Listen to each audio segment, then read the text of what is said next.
കൂർഗിലെത്തി രണ്ടാമത്തെ ദിവസം രാവിലെ തന്നെ നമ്മൾ റൂമൊക്കെ വെക്കേറ്റ് ചെയ്തിട്ടുണ്ടായിരുന്നു.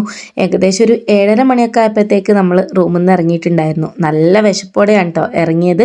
അപ്പോൾ നമ്മൾ ആദ്യം ഒരു ഫുഡ് സ്പോട്ട് തപ്പിക്കൊണ്ടായിരുന്നു പോയിട്ടുണ്ടായിരുന്നത്. അങ്ങനെ നല്ലൊരു അടിപൊളി പ്യുവർ വെജ് ഹോട്ടൽ കണ്ടിട്ടുണ്ടായിരുന്നു. അവിടെ എത്തിയിട്ട് മസാല ദോശ കഴിക്കാൻ തന്നെ ആയിരുന്നു പ്ലാന്. അവിടെ എത്തിയപ്പോൾ കുട്ടികൾക്ക് വാക്ക് മാറി കേട്ടോ. അവർക്ക് നെയ്റോസ്റ്റ് മതി എന്ന് പറഞ്ഞു. അങ്ങനെ പിന്നെ ഞാനും കുഞ്ഞാക്കി മസാല ദോശക്കൊക്കെ ഓർഡർ ചെയ്തിട്ട് വെയിറ്റ് ചെയ്തുകൊണ്ടിരിക്കുകയായിരുന്നു. ഇവിടുത്തെ ദോശ നല്ല ക്രിസ്പി ആയിരുന്നു കേട്ടോ. അതുപോലെ നല്ല വലിപ്പം ഉണ്ടായിരുന്നു. മസാല ദോശയും ടേസ്റ്റ് ഉണ്ടായിരുന്നു കേട്ടോ. പക്ഷേ ചട്നി നമ്മൾ ആ ഒരു ടേസ്റ്റിലേക്ക് അങ്ങ് ഒത്ത് കിട്ടിയിട്ടുണ്ടായിരുന്നില്ല. അങ്ങനെ ഫുഡൊക്കെ കഴിച്ചിട്ട് നമ്മൾ ആദ്യം പോയിട്ടുണ്ടായിരുന്നത് നമ്മുടെ ദൊബ്ബാര എലിഫൻറ്റ് ക്യാമ്പിലേക്കായിരുന്നു കേട്ടോ. അപ്പോൾ ഇതിൻ്റെ 2 ദിവസം മുമ്പാണ് അവിടെ ആക്സിഡൻ്റ് ഒക്കെ നടന്നതുകൊണ്ട് അവിടെ ഓപ്പൺ അല്ലായിരുന്നു. പിന്നെ അവിടുന്ന് വേഗം വണ്ടി വിട്ടു നമ്മുടെ നിസർഗതമ ടൂറിസ്റ്റ് പ്ലേസിലേക്ക്. ഇവിടെ ഞാൻ വീഡിയോസിലൊക്കെ കണ്ടിട്ടുണ്ടെങ്കിലും ഫസ്റ്റ് ആയിട്ടാണ് കേട്ടോ വന്ന് കാണുന്നത്. സംഭവം അടിപൊളിയായിരുന്നു. പിന്നെ നമ്മൾ ഈ ഒരു കർണാടക കൂർഗിൽ വന്നപ്പോൾ നമുക്ക് ഫസ്റ്റായിട്ട് തോന്നിയത് ഇവിടുത്തെ എല്ലാ പ്ലേസത്തെയും ടിക്കറ്റ് ഭയങ്കര കുറവാണ് കേട്ടോ റേറ്റ്.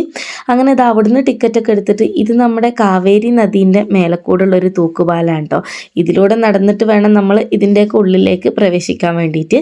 പക്ഷേ ഇതിൻ്റെ ഉള്ളിൽ നമുക്ക് ഈ കൊടുകന്മാരുടെ ഒരുപാട് കലാരൂപങ്ങളൊക്കെ ഇങ്ങനെ ശില്പങ്ങളായിട്ടൊക്കെ കൊത്തി വെച്ചിട്ടുണ്ട്.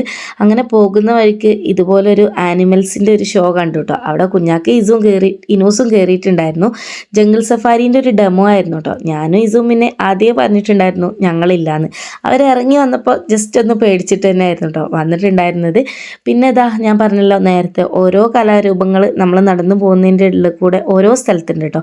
നമുക്ക് നല്ല കാമായിട്ടും പീസ്ഫുള്ളായിട്ടും ഇരിക്കണമെങ്കിൽ ഇവിടെ വന്നാൽ മതിയേ. പിന്നെ ഇതാ ഒരുപാട് റൈഡ്സൊക്കെ ഉണ്ടായിരുന്നു ഇതിൻ്റെ ഉള്ളിൽ. നമ്മൾ ഈ ഒരു ടിക്കറ്റ് എടുത്ത് കയറുമ്പോൾ നമുക്ക് ഇങ്ങനെയുള്ള ഐറ്റംസൊക്കെ ഇവിടെ നിന്ന് എക്സ്പീരിയൻസ് ചെയ്യാം കേട്ടോ. ആ ഒരു ഫ്രീ ടിക്കറ്റ് തന്നെ. പിന്നെ ഇവിടെ ബോട്ടിങ് വരുന്നുണ്ട്, ഞാൻ നേരത്തെ കാണിച്ച ആ ഒരു കാവേരി നദിയിലൂടെ. അതിന് നമുക്ക് 4 പേർക്ക് 200 രൂപയാണ് കേട്ടോ വരുന്നത്. നമ്മൾ പിന്നെ അതിലൊന്നും കയറിയിട്ടില്ലായിരുന്നു, നല്ല തിരക്കായിരുന്നു കേട്ടോ. ഈ ഒരു ഐറ്റംസിലും അല്ലാത്ത കുറേ റൈഡ്സിലൊക്കെ കയറിയിട്ടുണ്ടായിരുന്നു. ഞാനും കയറിയിട്ടുണ്ടായിരുന്നു കേട്ടോ. പക്ഷേ നമ്മൾ വീഡിയോസും കാര്യങ്ങളൊന്നും ഷൂട്ടാക്കിയിട്ടില്ല. കുട്ടികളെയൊക്കെ കൊണ്ടുവന്ന് നല്ല അടിച്ച് പൊളിക്കാൻ പറ്റിയൊരു സ്ഥലം തന്നെയാണ് കേട്ടോ. കാരണം അവർക്ക് പറ്റിയ ഒരുപാട് ഇതുപോലത്തെ റൈഡ്സൊക്കെ ഉണ്ട് അതിൻ്റെ ഉള്ളിൽ.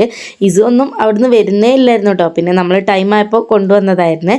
അതിനുശേഷം ഇത് അവരുടെ കൊടുകന്മാരുടെ ജീവിത ശൈലിയാണ് കേട്ടോ. ഇത് മൊത്തത്തിൽ അവിടെ കൊത്തിവെച്ചിട്ടുണ്ട്. അവരുടെ പണികളും അതുപോലെ വീട്, അവർ ഉപയോഗിച്ചിരുന്ന പാത്രങ്ങൾ കാര്യങ്ങളൊക്കെ. അത് കഴിഞ്ഞിട്ട് നമ്മൾ നേരെ പോയത് ഗോൾഡൻ ടെമ്പിളിലേക്കായിരുന്നു. അവിടുത്തെ വിശേഷങ്ങൾ നെക്സ്റ്റ് വീഡിയോയിൽ പറയാം കേട്ടോ.